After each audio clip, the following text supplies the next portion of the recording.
Hi everyone, it's Colleen from Irish Rose Creations. Thanks for joining me today. Ranger Ink has come out with some gorgeous new liquid pearls, a set of 8 of them. And today we are going to play around with these liquid pearls and find new and unique ways to use them. So let's have some fun today. So these are the 8 colors of the Ranger liquid pearls. I will link the colors of them in the description box. But the liquid pearls are essentially a specialized water-based, non-toxic, and acid-free acrylic paint that is mixed with pearlescent pigments. So they're in essence like a paint. And they're designed to create raised pearl-like accents on paper, but you can also watercolor with them and do other things. So these are the colors, and they're absolutely stunning. I'm so excited with them. Today, what we're going to be doing is we're going to be using all of these colors on a jelly plate. So a jelly plate is a surface that you can use to put color down on, and then use a brayer to mix the color up, and then use paper or cardstock to apply color. So we're going to do that now. And what we're basically going to do is we're going to play with all the different colors. I like to start safely and start with one color family. So I'm going to start by applying the liquid pearls in a swirly form in shades of green and yellow because those go really well together. And I want you to see how they will blend. So you might be familiar with liquid pearls as ways to add little I can't think of what they're called, but kind of in essence like little sequins or little beads as accent pieces. But today I want to show you how you can watercolor or even just use this like acrylic paint. So you have another way for using these. So I've applied the 3 colors, and now I'm taking my brayer and I'm going to blend the colors. Now, when you work with the jelly plate, you want to have a paper towel to wipe off the excess paint, but also a piece of cardstock like you see me doing here. Don't want to waste that extra glorious paint, so I put it on a piece of cardstock to be used at another time. Now I'm going to take a clean piece of cardstock, apply it right over the color on the jelly plate, and you're going to see what it turns out to look like. Look at that color. It's smooth. It's beautiful. You see all 3 shades of the green and yellow in there, and it's glorious. Plus, you get that pearlescent effect, so you get that shimmery effect. Now we're going to go in with a different color scheme. I thought I wanted to do this, but then I said, oh, wait a minute. I want to go with my favorite color combination of this rich shade of blue and purple.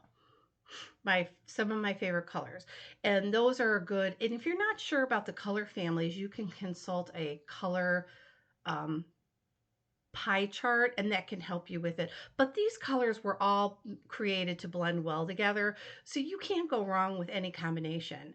I'm pointing that out, that you don't have to necessarily blend everything together. You could just leave it blotchy if you wanted. But here I decided to add water over the liquid pearls to see the effect. And ooh, do I love that effect. I never get tired of looking at that when I lift that cardstock up. It's completely different than if you put a piece of cardstock down over it dry. Now, the acrylic paint isn't dry, but it's not watered down either. So you get a different effect whether you water it down or just apply it right over the liquid pearls. So I did not clean my jelly plate. I just added more color to what's already on there because I want to get another effect. And I'm not going to completely blend this. You see a couple of blue blotches on there. I left it there deliberately because I wanted to see what it would look like when I put the cardstock over the jelly plate with it kind of blobby like that. And you're going to see in a minute what that's going to look like. I think the best thing you can do when you're working with these jelly plates is play. Just play. Try different things. Try adding water. Try to be a little more, don't blend with the brayer as smoothly, and just see what kind of different effects that you can get. And you could go crazy with backgrounds. So now I'm going in here with a third set of colors, and these are more of neutral panels like the corals and browns, which are absolutely lovely. You are going to love these liquid pearl colors. Look at that. It's so beautiful. And again, add the extra color onto a cardstock. Don't waste it. But look at how beautiful that turned out. So now I'm going back in and I'm adding more color, and I'm going to try a different approach this time. Not cleaning my jelly plate in between, because I like the buildup of color that gets coated on that jelly plate. It creates really unique and cool looks. So again, I added water this time so that you could see how this looks when water has been applied. Now, I decided I wanted a little more depth to that card panel, so I'm just going back in with a little bit more color, dab it back on, and then you see, look at the difference that makes. And you get two different effects whether you use it with water or without water. So now I'm getting playful. Now I'm going to go ahead and go out of the color family. So I'm adding a shade of green with a shade of the coral, and look at how beautiful it is. So I wanted you to see that all these colors go really well together. They're made to do that. And don't be shy about getting in there and playing with different color families, because I think you will have a lot of fun. And the less you clean your jelly plate, the more you're going to get a buildup of all these gorgeous, gorgeous colors on your card panel. But it's completely up to you and what your preference is. So now I'm coming in this time with some green and blues, because again, I'm changing things up, adding some water. Wait till you see this one. Oh, isn't that beautiful? So it's just such a rich depth of color, and oh, it's just so gorgeous. So just going back in, adding a little more, and now you can see I'm just kind of tapping the brayer over the top instead of running it up and down. I'm just tapping it over the top, just to get a little bit more interest and texture, look of texture on the card panel, like I'm doing right there.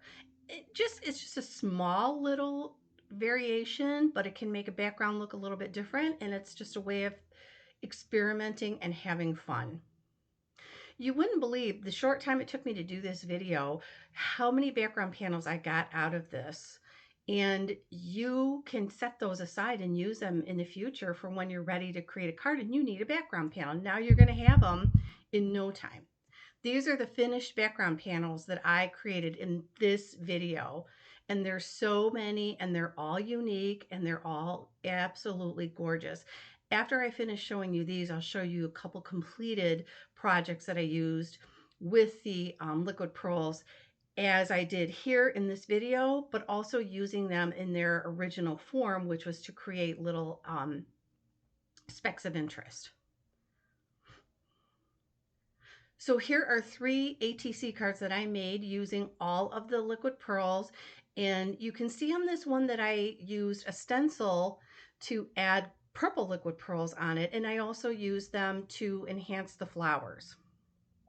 Absolutely gorgeous. Same here, I added liquid pearls around to frame the heart.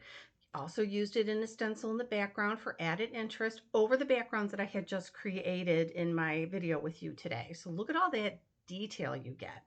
And finally, here's the third one.